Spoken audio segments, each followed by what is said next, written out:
तर पुण्यातील औंधमध्ये बिबट्याचा वावर पाहायला मिळालाय। बिबट्या सिंध सोसायटीतील सीसीटीव्हीत चित्रित झालाय। बिबट्याच्या शोधासाठी आता रेस्क्यू टीम देखील तैनात करण्यात आलेली आहे। पुण्यातील औंधमधील सिंध सोसायटीत या बिबट्याचा वावर आढळलेला आहे। सीसीटीव्हीत हा बिबट्या चित्रित झाल्यानंतर दिवसभर रेस्क्यू ऑपरेशन राबवलं गेलं, मात्र बिबट्या दिसून आला नाही। त्यानंतर आज पुन्हा रेस्क्यू ॲम्ब्युलन्स सिंध सोसायटीमध्ये तैनात करण्यात आली।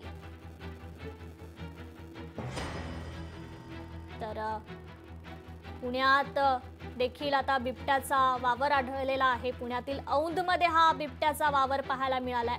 एका सीसीटीव्हीत हा बिबट्या चित्रित झालेला आहे।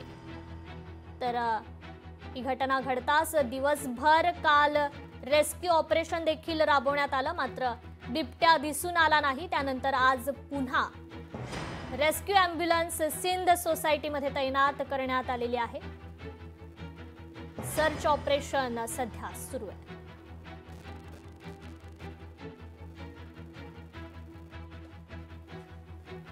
तर बिबट्याच्या शोधासाठी आता रेस्क्यू टीम तैनात करण्यात आलेली आहे। पुण्यातील औंधमध्ये बिबट्याचा वावर आढळून आलाय। सिंध सोसायटीतील एका सीसीटीव्हीत हा बिबट्या चित्रित झालेला आहे। लोकशाही मराठी ऐका, पहा, जागरूक रहा।